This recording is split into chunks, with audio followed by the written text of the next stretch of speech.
Hello Sophie, Salut, comment tu vas? ça va et toi?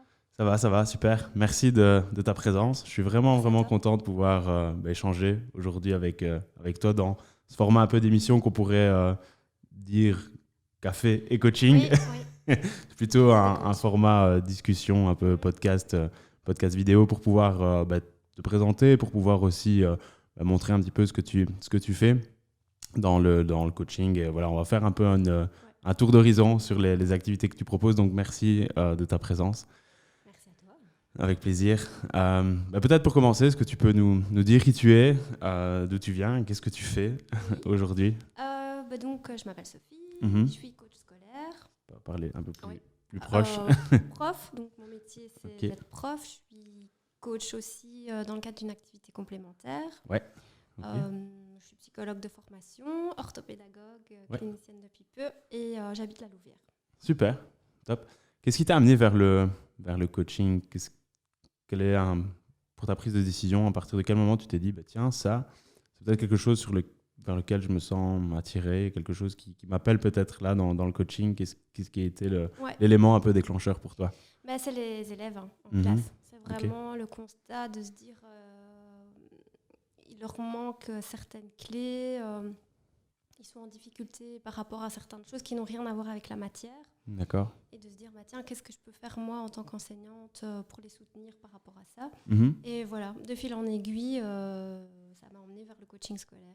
Cool. Et donc d'abord, là, tu t'es dit, bah, si je peux me former dans le coaching, ça pourrait aider mes élèves dans mes classes. Ouais.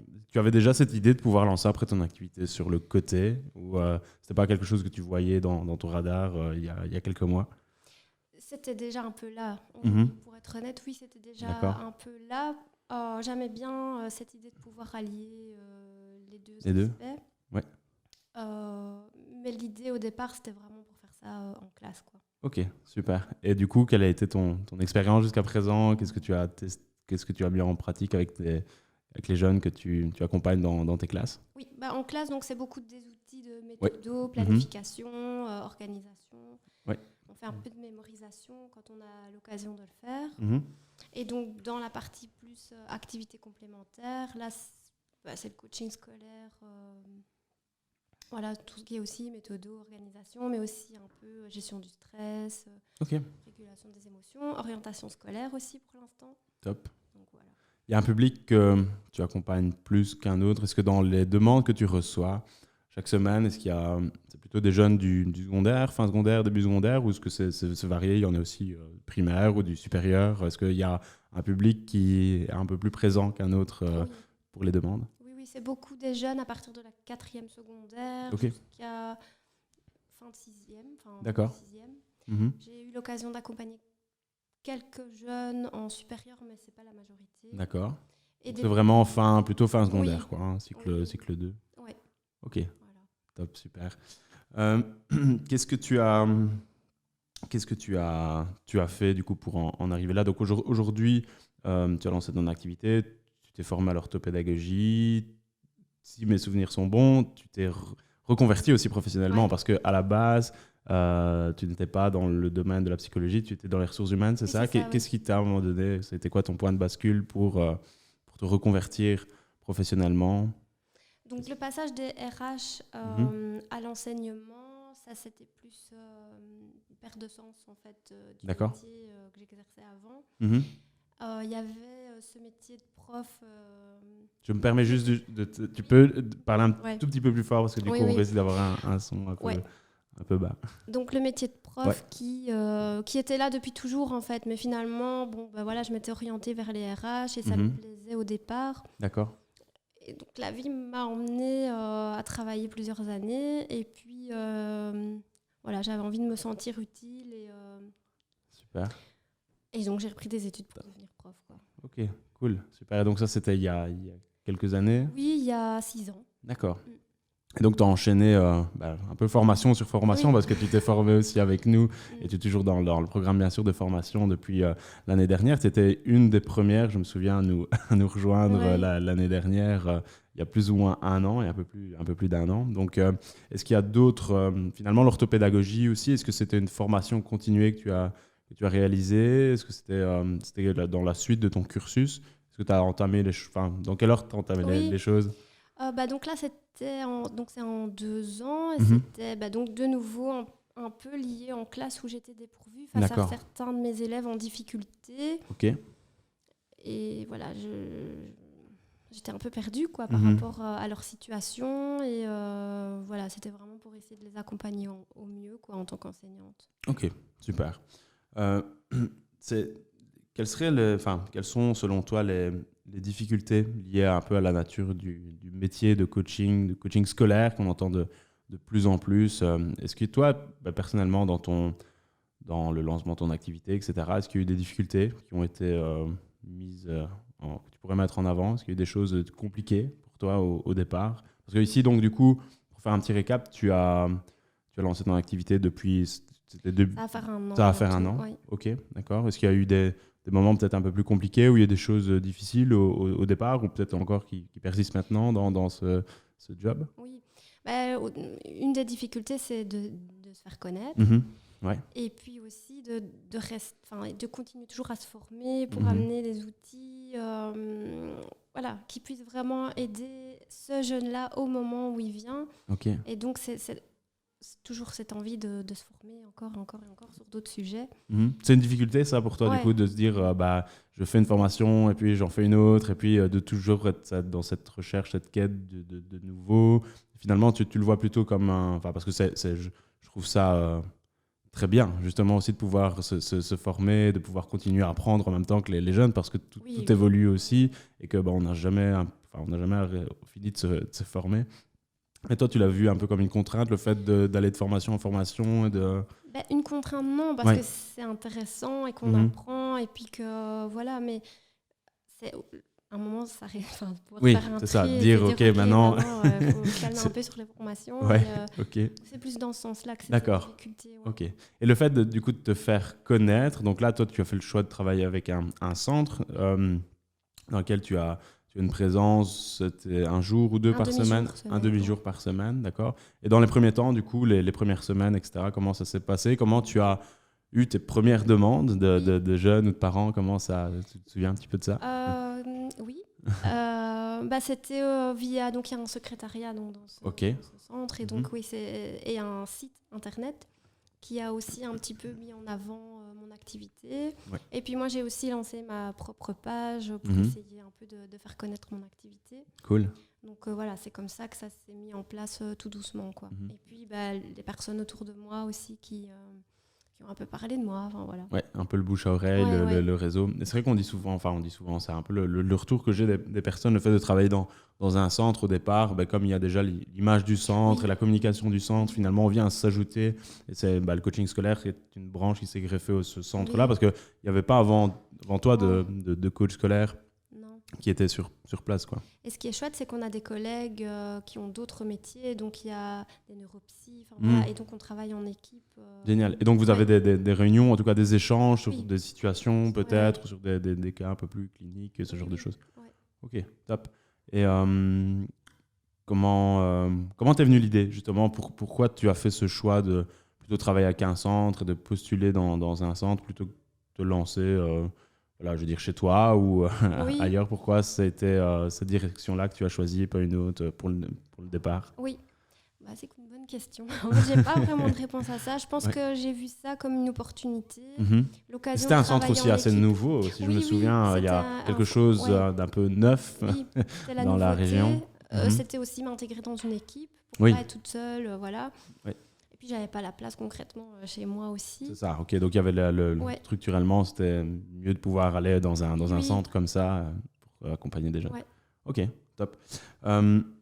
C'est le métier de coach pour toi, ça représente quoi? Parce que coaching, c'est un mot un peu fourre-tout. On peut mettre plein de choses à l'intérieur. Si tu devais en donner ta propre définition, ou peut-être une image ou quelque chose qui pour toi symbolise ce métier de coach scolaire. Coach au sens général, tu définirais ça comment? Alors, c'est un peu difficile. Mais je dirais, en tout cas, l'image, pour moi, c'est un peu un compagnon de route. D'accord. Tu vois, on accompagne le jeune parfois pas très longtemps, parfois plus longtemps. Ouais. Et c'est l'accompagner sur ce chemin, l'outiller, l'aider, le soutenir, pour justement après qu'ils puissent s'envoler. S'envoler. Ouais. En tout cas, Ouais. de pouvoir, c'est ça, de faire un bout de chemin avec lui. Et donc, dans ce chemin, il peut être quelquefois assez court. Parce que c'est vrai que dans les demandes de coaching, on n'accompagne pas non plus tout le temps des jeunes pendant quelques mois. Il y a des demandes qui sont un peu plus peut-être directes, où il y a peut-être moins d'objectifs aussi à travailler avec eux. Donc, ouais, comme tu le dis, moi je partage ton avis. C'est ça, tu fais partie, tu l'accompagnes, tu le guides finalement. Et l'objectif est quand même qu'il puisse après voler de ses propres ailes. Et c'est ce qu'on est. Oui, c'est ça qui est beau finalement. Ouais. Comment ça se passe? Quels sont les retours un peu des jeunes ou des familles que tu as? Et parce que finalement, voilà, ça fait 1 an. Comment tu vis ça au quotidien? Oui, ça se passe bien, donc les retours sont positifs. Voilà, je suis heureuse de les voir s'épanouir et de séance en séance. Voilà, c'est vrai que certains, on voit une progression et donc oui, c'est gai. D'assister à leur évolution, c'est chouette. Ok, c'est top. Le fait que du coup, toi, tu les accompagnes en individuel et pas en groupe. Est-ce que pour toi, ça, c'est quelque chose que tu apprécies et c'est finalement là où tu te sens bien dans l'accompagnement individuel, ou tu pourrais aussi aller plus vers un peu pas dire du coaching de groupe, en tout cas plutôt parce que entre la classe, finalement, tu dispenses aussi des outils dans ta classe, tu essaies de sensibiliser aussi peut-être les jeunes sur des questions qu'on retrouve en coaching, comme la méthode, la mémoire, etc. C'est quoi le parallèle, enfin, c'est quoi peut-être la différence qu'il y a entre les deux, le fait d'essayer de faire des choses avec des jeunes en groupe classe et d'essayer peut-être de faire des choses qui sont un peu similaires mais en accompagnement individuel? Est-ce qu'il y a une différence selon toi? Comment tu vis ça? Oui, en individuel c'est chouette parce que voilà, on fait vraiment du sur-mesure finalement et on peut être vraiment sur le cas concret du jeune, utiliser son propre journal de classe, e-learning, enfin voilà, on va dans ses ressources à lui. En classe on peut le faire aussi mais plus pour le groupe.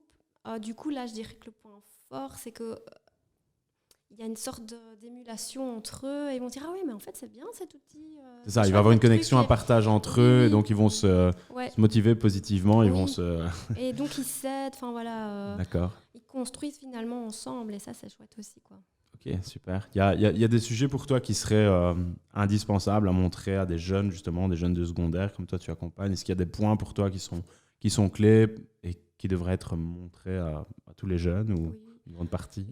Je dirais la mémoire, enfin le cerveau, quoi, le fonctionnement un peu de tout ce mécanisme qui finalement n'est pas tellement connu par les jeunes. L'attention. Mais alors là, quand je parle là-dessus, j'ai l'air de la prof un peu.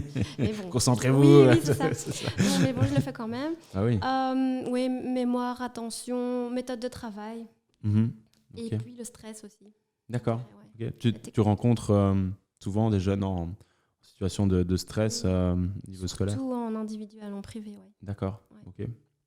C'est intéressant parce que finalement, dans le contexte qu'on vient de traverser aussi, du Covid, enfin, on y est encore, mais c'est peut-être quelque chose que toi, tu mesures plus depuis justement cette crise de la Covid, ou est-ce que du coup, tu retrouves comme point de rencontre justement cet effet de stress, peut-être, cette période un peu anxiogène qui se répercute peut-être chez les jeunes? Ce sont des choses qui te verbalisent? Oui.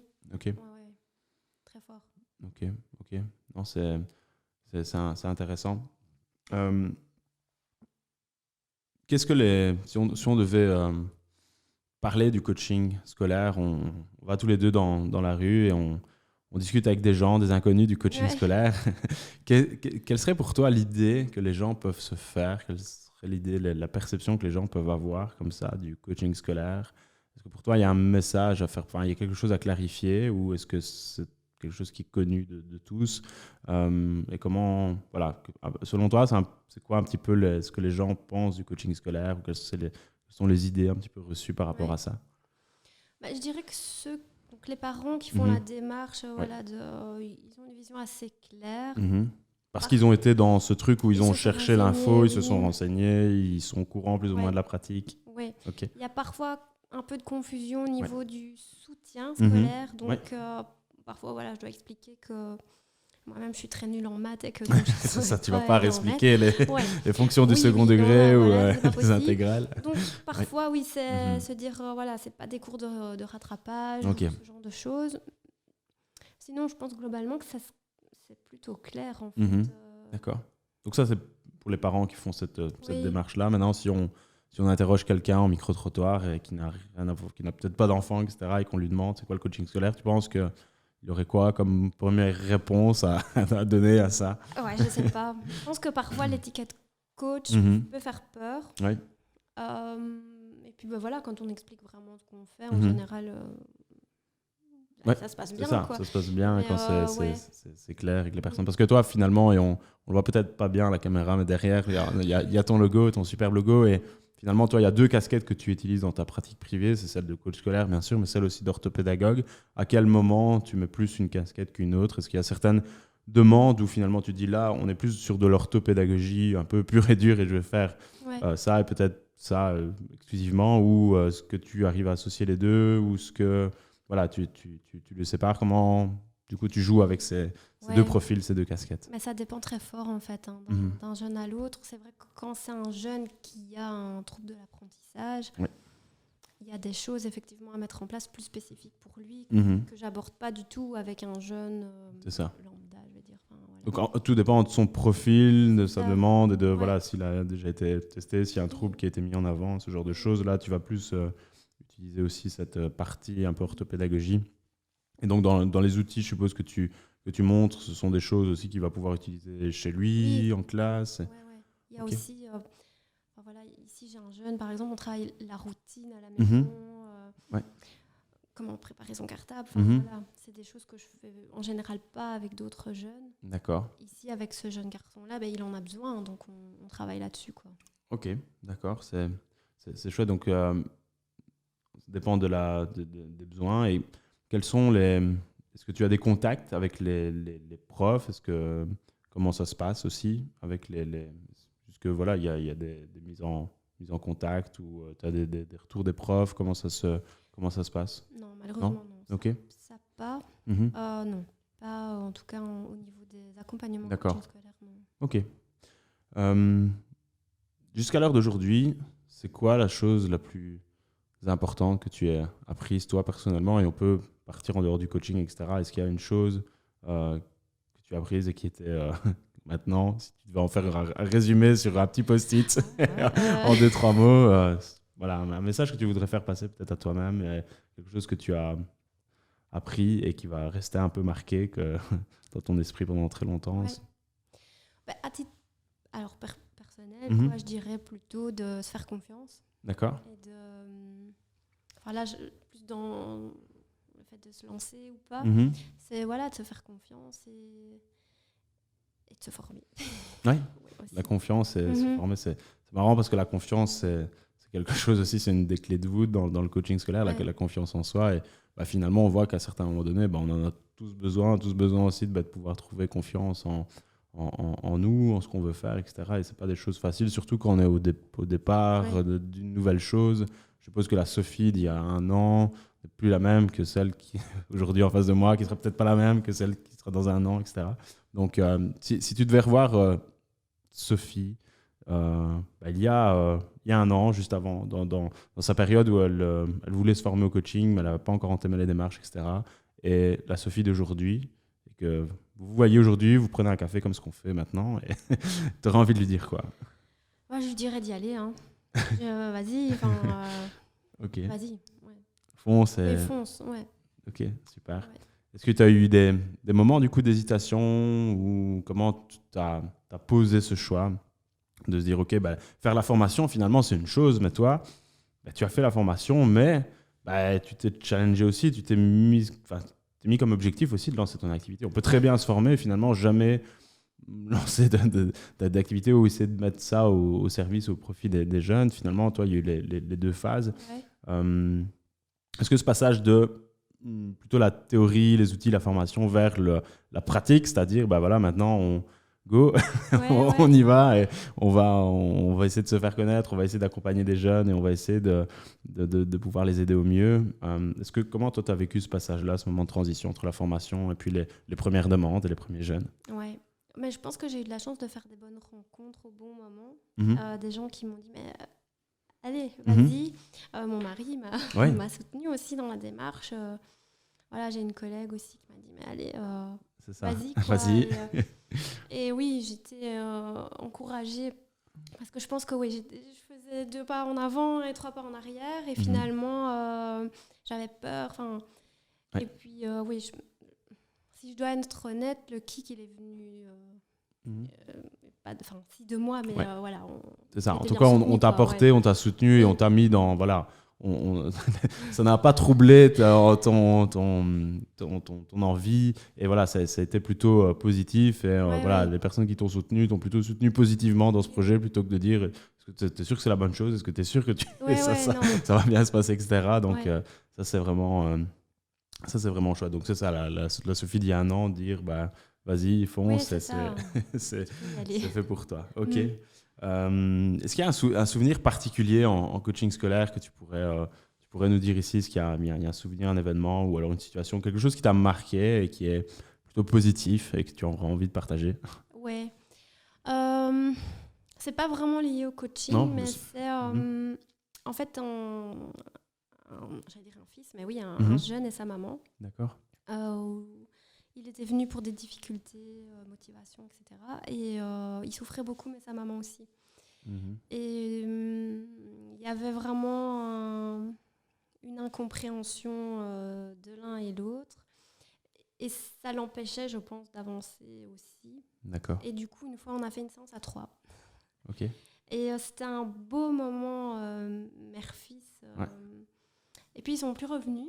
D'accord. Mais je pense ils se sont compris et ils ont fait un pas l'un vers l'autre. Mhm. Cette séance a permis justement Ouais. qu'ils puissent se voir ailleurs, dans un autre contexte. Ouais. Et toi, tu as pu justement aussi faire Ouais. un travail avec les deux parce que les deux étaient en souffrance. Oui. Et, il y a eu Et en quelque fait, on a joué à totem, tu vois. Ouais, Et le jeu totem. ils ont fait chacun totem de l'autre. Et D'accord. c'était beau. Enfin, voilà. Ouais, Et donc, super. ils se sont parlé. Et finalement, moi, j'étais là, mais Mhm. presque pas. Ouais, c'est Et, ça. et puis voilà. Ok. Ah, c'est super. Comme quoi, bah, il y a pas une façon de fonctionner. Il y a, en fonction parce que il n'y avait pas de mode d'emploi qui te disait cette séance-là, tu dois accompagner le jeune et sa maman. Je suppose que ça, c'est mais venu non, de toi où c'est tu venu t'es dit, comme tiens, ça, là, il y a oui. peut-être quelque chose à faire. Oui. Et je sens que peut-être la solution proposée serait de se voir ensemble à 3 en Oui. séance. Et comment ça se passe, du coup, pour toi, ce fait que il n'y a pas de mode d'emploi, il n'y a pas de prescription disant, voilà, tel jeune, hop, il faut faire ça. Tel autre jeune, il faut faire ça, première fois, deuxième fois, troisième fois, et que ce soit toi, finalement, qui construise ton cadre de séance, ton cadre de coaching. Est-ce que c'était quelque chose qui t'a déstabilisé peut-être au départ ou pas vraiment? Tu as réussi à trouver ta structure justement dans tes séances et de pouvoir adapter à chaque fois, malgré les situations, les demandes différentes? Ouais. Mais ça, au départ, c'était vraiment une source de stress pour moi. Mhm. Pas savoir, de pas avoir. Je commence par ça, de puis je fais ça. ouais, c'est ça. Donc ça, c'était De difficile. recettes. Oui, c'est ouais, ça. c'est ça. Et maintenant que je Mhm. suis plus à l'aise, en fait, c'est ça qui est gai. Ouais. C'est de Ce dire, fait d'être ouais. finalement Ouais. liberté, cette souplesse Oui. de pouvoir toi-même créer ton cadre Ouais. de travail. Mais au départ, c'était Oui, un c'est peu stressant. stressant. Parce que j'aime bien que... Ouais, bah écoute, pour moi aussi, je t'avoue que quelquefois, pour les premières séances, je me souviens, avant que le jeune arrive, j'étais en train de lire mes fiches, relire mes Ouais. trucs, et j'étais dans un truc où je jouais pas au perroquet, mais pas loin, quoi. Ouais, presque. Presque. Et plus, et finalement, ça, c'est l'expérience aussi qui permet justement d'être de plus en plus à l'aise. Et à un moment donné, on va peut-être arriver d'une façon plus. Parce que le jeune ressent aussi, si c'est quelque chose qui est un peu féqué ou qui est un peu. Voilà, peut-être que ce sera moins naturel et spontané, mais. Je suppose que maintenant, avec ton expérience, tu arrives peut-être à rebondir. Peut-être que tu as prévu quelque chose pour une séance et finalement, le jeune arrive avec une autre demande et hop, on a quelque chose qui change. Est-ce qu'il y a une évolution dans ce sens-là? Oui. Bah oui. Enfin, voilà, c'est vrai que j'ai créé mes outils. Enfin, Mhm. voilà, la formation est particulièrement outillante. Donc, Mhm. j'ai pu faire ma petite mallette. Et donc, oui, Mhm. je peux aller chercher ce que j'ai besoin, quoi. Ok, c'est chouette. Et c'est vrai que il n'y a pas encore une fois, il n'y a pas de cadre fixe. Moi, je me souviens que c'est ça, je faisais aussi un plan et ça m'aidait, ça me guidait. Et à un moment donné, voilà, il faut s'autoriser aussi, se donner la permission de pouvoir essayer des choses, de tester. Il y a peut-être quelquefois des choses qui fonctionnent, d'autres moins, mais c'est comme ça qu'on fait aussi ses armes et qu'on voit ce qui fonctionne. Toi, c'est quoi un peu si on devait mettre une caméra dans ton cabinet et ta façon de coacher, est-ce qu'il y a un truc qui est particulier, qui fait sens chez toi, enfin qui est voilà, dans ta façon d'accompagner le jeune, est-ce qu'il y a un élément qui t'est propre peut-être, qui moi je ne fais pas ça ou quelqu'un d'autre, enfin voilà, un truc que tu essayes de Ouais. toi développer ou toi mettre en avant dans tes accompagnements que tu fais. Bonne question. Je dirais le relationnel est bon, Mhm. donc je pense que j'arrive à mettre facilement le jeune à l'aise. Cool. Le fait que je sois prof fait aussi que j'ai ce côté voilà, structuré, Ouais. mais ça leur plaît aussi. Ouais. Ça les, je veux dire, ouais. ça les canalise, enfin, ça Ouais. les, voilà, c'est pas, ça part pas freestyle. Ouais, voilà. C'est ça. Donc voilà, C'est ça. j'ai mes feuilles, alors je leur demande de prendre une farde. Mhm. Donc, C'est ça, ils savent oui. ce qu'ils vont faire, c'est clair, Ouais. ils savent ce qu'ils ont à prendre, ce qu'ils ont à... Voilà, il y a ce côté un peu plus rationnel, un peu plus prof, sans mettre de casquette, voilà, oui, sans mais mettre c'est vrai d'étiquette. que malgré tout. Ouais. Oui, c'est ça. Et puis oui, le contact est Le très contact, bon, donc ouais. voilà. Ok, c'est top. Et ça, c'est quelque chose qui se vient. Enfin, voilà, c'est peut-être aussi quelque chose qui se travaille, mais c'est, tu dirais, un peu de prédisposition chez toi ou une compétence, finalement, dans ce truc où c'est peut-être facile pour toi d'aller vers l'autre, de créer ce contact avec les jeunes, etc. Ou c'est quelque chose sur lequel tu as dû travailler ou ça a été assez. Non, ça a été facile. assez facile, ouais. Ok. Parce que je me sens bien Mhm. avec les jeunes, donc voilà, C'est ça. c'est facile. Ouais. C'est un public avec lequel voilà, tu as Oui. une accroche particulière. Et puis, je veux dire, c'était aussi un public que tu connaissais Oui. via ton métier d'enseignante, etc. Donc, tu savais c'était quoi un ado. Oui, c'est vrai que je connais un peu leur jargon. Oui, ouais. c'est ça. Donc, ouais. Donc ça, voilà, tu avais déjà cette connaissance du public et le fait que tu puisses voilà, créer du lien, du contact facile, etc. Ben ça a permis de pouvoir aider dans la création de relations. Moi, je suis intimement persuadé que c'est le point de départ de tout et que s'il n'y a pas cette relation de confiance entre vice-versa, hein, coach-coaché, coach-coaché-coach, c'est compliqué après de mettre un travail en place. Quoi. Donc, il y a cet aspect aussi humain parce que ouais, c'est pas n'importe quoi d'aller voir un coach. C'est difficile, quoi, hein, parce que voilà, mais c'est déjà une belle démarche si le jeune accepte de pouvoir aller. Mais après, voilà, il se pose des questions lui aussi. Comment ça va se passer est-ce que ça va être une prof? Sophie, elle est prof, mais en plus, elle est. Mais, je ne retrouve pas la Sophie qui est peut-être en classe. Enfin, voilà, on a aussi une idée. Enfin, les jeunes ont une idée aussi de c'est quoi un coach scolaire. Et moi, souvent, quand je pose cette question aux jeunes, ils ont l'impression que, ouais, c'est comme il y a le mot scolaire, ils ont l'impression que ça ressemble à fond à l'école, quoi. Et pas forcément. Non, heureusement. Donc, ouais, heureusement. Mais c'est l'association de, ouais, on va faire quelque chose qui est en rapport avec l'école, mais on va pas, comme tu disais tout à l'heure, on va pas travailler tes maths, quoi. On va t'aider finalement à t'outiller, à pouvoir avoir une méthode de travail, etc. Tu disais on partageait en off tout à l'heure, avant l'enregistrement, que tu as beaucoup de demandes pour le moment d'orientation, c'est ça, scolaire? Ok. Et c'est aussi un public qui est le même? Ok, les rétos. Et quelques jeunes en études supérieures qui se réorientent. Quoi. D'accord. Ok. Et ça, c'est quelque chose, toi, dans les différentes façons, dans les différents types, j'ai envie de dire, de coaching, plus la partie méthodo, orientation, bien-être, développement personnel, est-ce que toi, il y a des domaines sur lesquels ça matche plus avec toi et que tu apprécies, que tu prends plus de plaisir ou que tu apprécies plus peut-être de travailler un domaine plutôt qu'un autre ou finalement tu aimes bien pouvoir jongler aussi avec les différents domaines dans le coaching? J'aime bien pouvoir toucher à tout. Mm-hmm. C'est vrai que l'orientation scolaire, ce qui est chouette, c'est que tu as toute une partie développement personnel, donc qui suis-je, quelles sont mes valeurs, mes intérêts. On fait plus un travail dans soi, d'introspection. Donc ça, c'est chouette, okay. Parce qu'il y a des prises de conscience souvent chez les jeunes. Voilà. D'accord. Et ça leur fait souvent du bien aussi d'identifier leurs forces. Voilà. Okay. Donc ça, c'est chouette. Mais j'aime bien aussi les outils terre à terre, genre le planning. Voilà. D'accord. Bien, quoi. Ok, top. Est-ce que toi, quand tu étais étudiante, est-ce que tu utilisais ce type d'outils? Est-ce que tu avais une méthode de travail qui t'était propre ou non?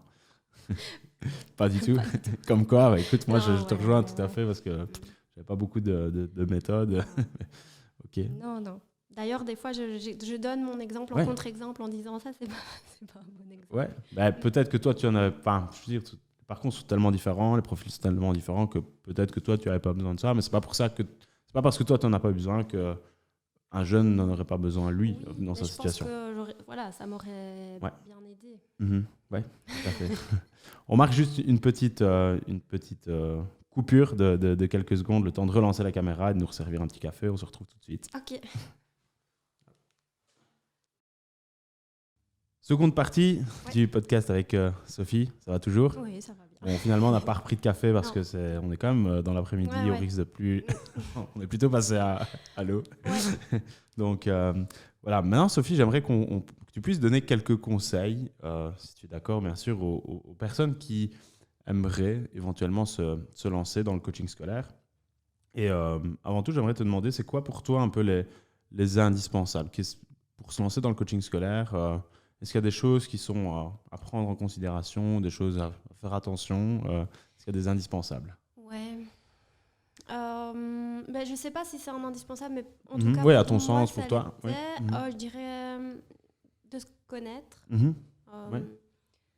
ouais, Mhm. du mieux possible, en tout cas. Mhm. De se former quand même, pour moi, c'est Mhm. important parce que Ouais. il y a quand même beaucoup de jeunes en souffrance. Mhm. Et enfin, voilà, je pense qu'on a aussi une responsabilité de ne pas faire n'importe quoi non plus. Mhm. Donc voilà, je pense qu'effectivement, une formation, Ouais. c'est important. Mhm. Et puis évidemment, aimer, enfin, voilà, Ouais, c'est être ça. dans le relationnel. Et finalement, on est un peu à la limite de la relation, enfin pas relation d'aide, mais enfin, tu Oui, comprends, c'est ça. c'est On n'est pas l'accompagnement. loin, c'est de l'accompagnement. Ouais. Quoi. Ouais. Mhm. Ok. Donc voilà, je dirais ça. Mais... Une formation, le fait de bien se connaître aussi, donc de savoir un peu ce qu'on veut, même si voilà, de pouvoir avoir des. Il y a beaucoup de personnes, c'est marrant ce que tu dis, parce qu'il y a pas mal de personnes qui se tournent vers le coaching scolaire après un bilan de compétences, par exemple, ou une réorientation. Donc c'est vrai que majoritairement, on trouve souvent un public qui a un lien avec l'enseignement, donc il y a beaucoup de professeurs, etc., mais pas que. Et donc, il y a pas mal de personnes qui passent la case aussi un peu de travail par rapport à eux-mêmes, de reconversion, enfin, bilan de compétences, etc., avant d'aller vers le coaching. Donc, je crois aussi que c'est important de savoir un petit peu vers quoi on est porté, vers qui on est porté, et voilà, comment on peut le faire. Il y a le coaching, mais il y a plein d'autres choses aussi. Mais c'est vrai que le fait de pouvoir se connaître, de se dire, OK, ben, je trouve la raison, un peu le pourquoi je veux le faire, c'est un peu important, je trouve, très important. C'est... En termes de qualité, est-ce qu'il y a, donc tu as parlé de savoir-être, est-ce qu'il y a d'autres qualités pour toi qui sont importantes et que la personne doit avoir ou Je disposer? dirais la flexibilité. Ouais. Enfin, la Pourquoi tu capacité dis ça? d'adaptation. Et l'organisation quand même. Mhm. Parce que c'est vrai qu'il faut, enfin, voilà, il faut qu'on soit quand même organisé et donner cette, en tout cas être capable de donner l'impression d'être organisé. Mhm. Parce que je pense que c'est rassurant pour le jeune qui est Tout à en fait. face de nous d'avoir quelqu'un qui est organisé, qui sait où il va. Et, C'est ça. De pouvoir, c'est ça, ça passe par, on disait tout à l'heure structurer les séances, mais est-ce que toi, tu inclus aussi le fait il y a un cadre avec un timing, et donc si on, voilà, pas dépasser non plus ce timing et d'essayer d'être, voilà. ouais, le timing, ça c'est difficile. Mhm. Parce que Ouais. ça a tendance toujours à... En faire plus. Ouais. Ouais. Mais ouais, quand même, enfin voilà, leur expliquer ce qu'on va faire, Ouais. voilà, structurer un peu les choses pour qu'ils sachent à quoi s'attendre. Ouais. Donc tu parles d'organisation, tu as donné aussi une autre qualité, mais je l'ai plus en tête. La flexibilité, capacité ouais. d'adaptation, oui. Ok, pourquoi tu mets ça en avant? Parce que face voilà, aux jeunes, voilà, moi, parfois je prépare, parce que voilà, je prépare comme toujours avant, mais et puis il arrive avec une semaine qui ne s'est pas bien passée, par exemple, et c'est ça. on part sur tout à fait autre chose, ou une demande. Le fait de pouvoir rebondir, ouais, c'est ça, rebondir, partir sur autre chose. Je pensais aussi aux flexibilités dans le sens un peu horaire, adaptation d'horaire, parce que les jeunes, la journée, sont à l'école, donc il faut soi-même être flexible, donc tout dépend un petit peu. Et c'est ça qui qui n'est pas simple. Je dis qu'il ne doit pas être simple. Je suis passé par là aussi. Donc, je sais qu'au départ, voilà, pouvoir quand même faire la scissure entre la vie privée, la vie professionnelle, de dire, OK, on peut bosser, on aime ce qu'on fait, on aime les jeunes, on veut essayer de mettre sa cape de superwoman ou superman. Mais il doit avoir une limite aussi et se dire, voilà, quelle est ma propre limite par rapport à ça et qu'est-ce que je m'autorise à faire et peut-être jusqu'où je suis prêt à aller. Comment ça s'est fait, toi? Parce que du coup, tu cumules, mais tu as finalement plusieurs choses. Ouais. Il y a ton job d'enseignante, il y a le coaching, etc. Comment toi, tu as organisé un peu tout ça au niveau de ton temps? Est-ce que tu t'es dit, voilà, ça, je vais garder pour ma vie Ouais. privée, perso, je vais garder ces moments-là? Est-ce que je vais bosser Enfin, voilà, comment ça s'est passé un petit peu dans ta tête quand tu as décidé de lancer ça? Ouais, mais ça, c'est vrai que c'est la difficulté de se dire, voilà, je dois me limiter, même si je voudrais toujours. Oui. Y a des moments, par exemple, le mercredi après-midi, c'est pour mes enfants. D'accord. Le samedi après-midi aussi. Le dimanche, là, je travaille sur mes cours. Enfin, voilà, oui, donc, ça, c'est du travail, même pas en coaching, mais un travail quand même pour l'école. Donc, du coup, ce que j'essaye de faire, par exemple, c'est que je leur dis, on va faire nos devoirs, donc ils font leurs devoirs et moi, je fais mes c'est ça, trucs. c'est le moment On de travail ensemble, collectif quoi. ensemble, ouais. Donc, voilà, j'essaye de faire ça comme ça, mais c'est vrai que c'est vraiment, je pense, là, j'essaye de le faire plus parce que je le faisais pas suffisamment, mais c'est vraiment d'être rigoureuse avec soi-même, de se dire ce moment-là. C'est ça, je me l'accorde, ça c'est pour moi, ça c'est pour mes enfants, ça c'est ça. Parce que ce qui est vachement compliqué quand même, tu me diras ce que tu en penses, mais il n'y a personne qui est là derrière pour nous dire ce qu'on doit faire ou comment on doit le faire ou à quelle heure tu dois travailler, quelle heure tu dois pas travailler, à quelle heure tu dois... Enfin, et du coup, ça te donne à la fois, oui, pas mal de liberté, mais ça te laisse un éventail de possibilités incroyables. Et donc, moi, comme toi, je commençais au départ quelques jours par semaine. Très vite, j'ai compris que le mercredi, quand j'avais pas d'enfant, c'était le jour le plus propice pour pouvoir faire du coaching. Puis ça a été le mercredi, puis c'était le vendredi, puis c'était le samedi matin. Puis on commençait samedi après-midi, puis on commençait à avoir des samedis en fin de journée, etc. Et finalement, on se dit, voilà, il faut pas s'oublier soi non plus, il faut pas oublier les autres. Faut pas oublier ce côté... mais quand on veut, quand on fait un truc qu'on aime, pour lequel on prend du plaisir, et quand on voit aussi qu'on a... Parce que finalement, c'est ça, le coaching, c'est de pouvoir apporter son aide, pouvoir être au service des jeunes, et de pouvoir essayer de les aider au mieux. Et quand on voit que ça accroche, etc., c'est très, très stimulant sur le plan intellectuel, mais sur le plan émotionnel aussi, parce qu'on sent aussi, on sent que ça va les aider, ça va les servir, etc. Donc c'est très, très... comment on va dire ça, pas dire addictif, mais c'est très stimulant, très stimulant et épanouissant. Et donc, très vite, je crois qu'il faut, j'aime pas dire il faut, mais c'est important quand on se lance de dire, voilà, mettre ses propres limites, mettre son propre cadre. Moi, comme toi, voilà, j'ai eu le choix à un moment donné. Je me suis dit, le mercredi après-midi, tant pis, je sais que je vais avoir beaucoup de demandes le mercredi, mais je ne vais plus travailler le mercredi après-midi. Et j'ai passé cet accord-là avec moi-même. Et alors, au départ, quelquefois, je fautais encore et j'acceptais le mercredi. Et petit à petit, je me suis dit, non, voilà, ce moment-là, il est réservé aussi pour ma famille, pour mon fiston. Et voilà, c'est important, même si on sait que voilà, on pourrait être utile à d'autres jeunes à ce moment-là, mais on se met sa propre limite. Et ça, c'est important. Donc, c'est chouette qu'on puisse en discuter.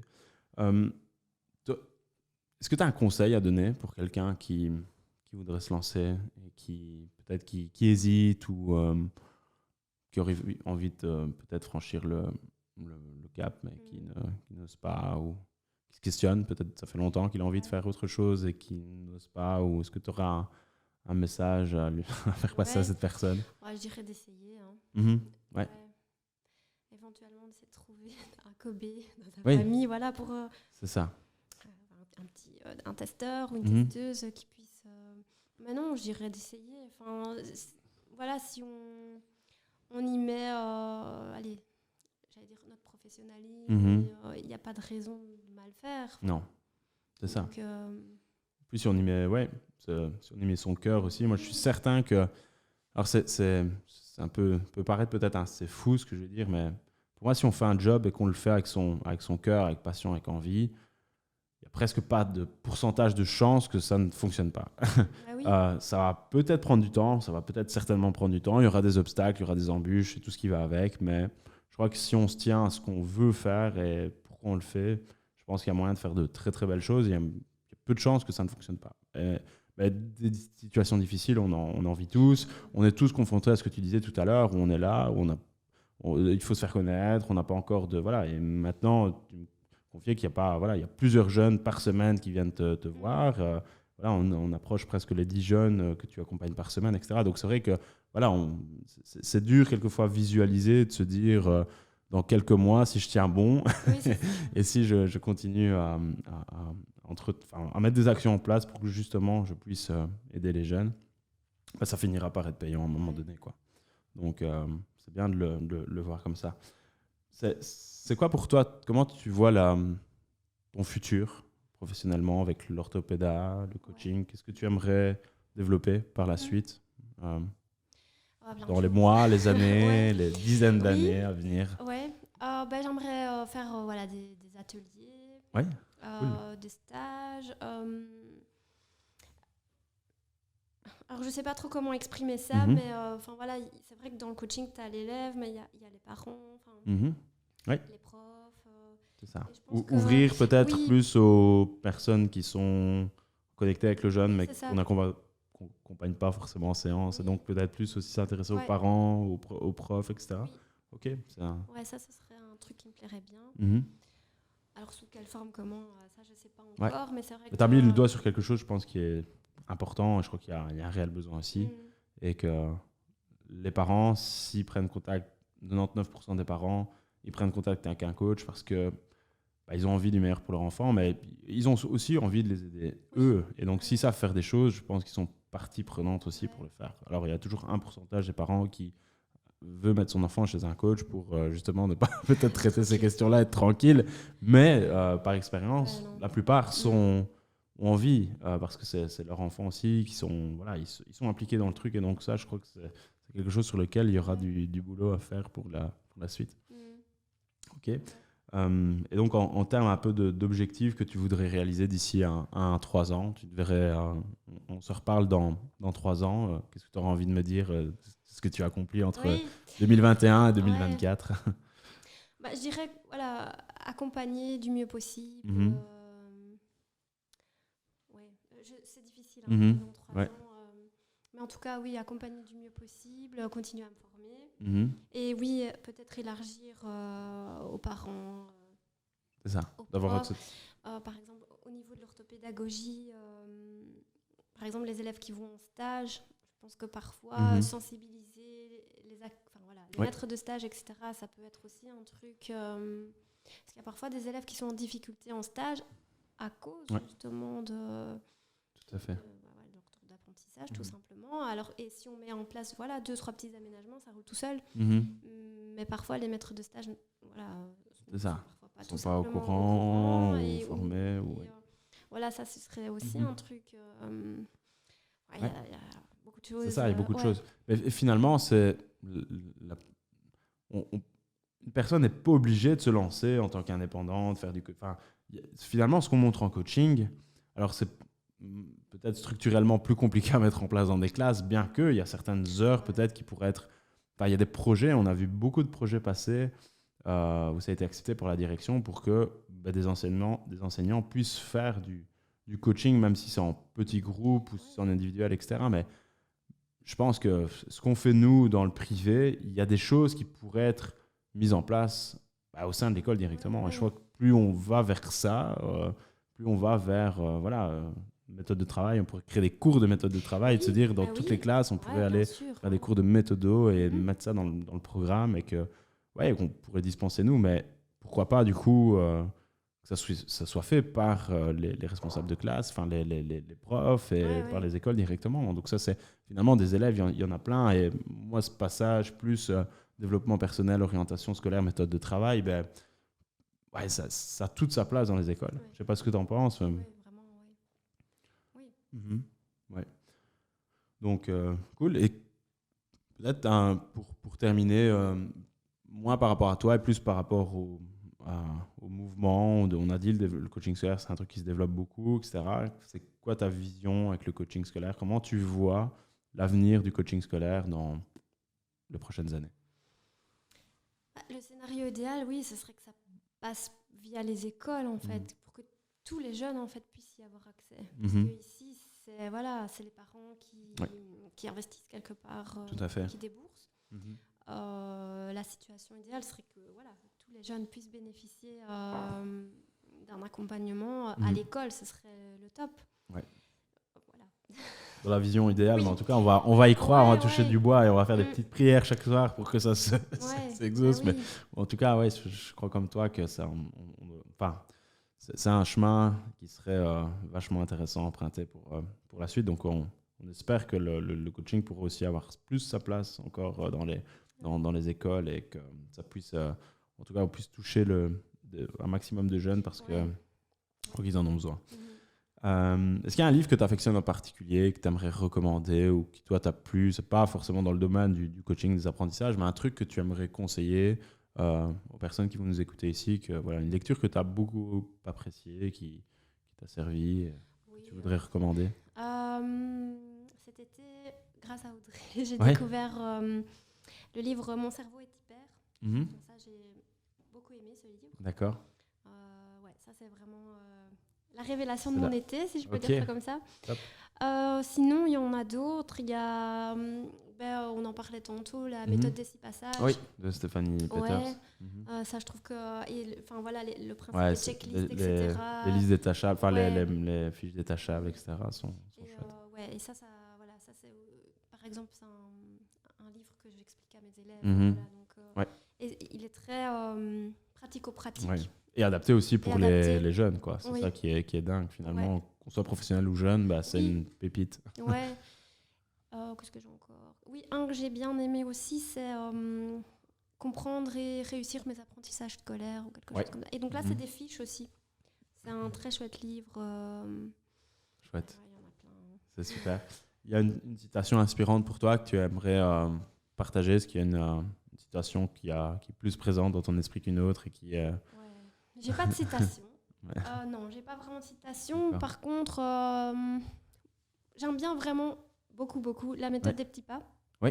Et donc, je dirais petit à petit, l'oiseau fait son nid et après, il peut s'envoler et déployer ses ailes, quoi. Mais c'est de se dire, on y va doucement. On y va doucement et un pas à la fois vers une direction. Et c'est ça, dans cette idée de méthode des petits pas.